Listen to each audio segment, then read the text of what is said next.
Hello বন্ধুরা, ঘুরতে গেছিলাম একটু আম বাগানে। সেখানে যাই দেখলাম নানা রকম আম, আমরুপালি, হিমসাগর, নাম না জানা আরও অনেক আম গাছ।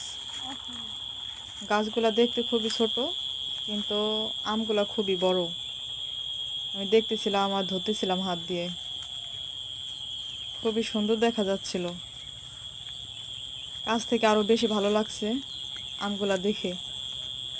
ভালোই অনেক বড় বড়, গাছে ভালোই ফলন আসছে। খুবই সুন্দর দেখতে। আমি ধরতেছিলাম আর হাঁটতেছিলাম আর ঘুরতেছিলাম। বাগানটা দেখা একবার মনটা পুরো ভরে গেছে। খুবই সুন্দর, খুবই সুন্দর দেখা যাইতেছে আমগুলাকে। আমি একটু আম গাছে দোল খাইতেছিলাম, একটু ধরতেছিলাম।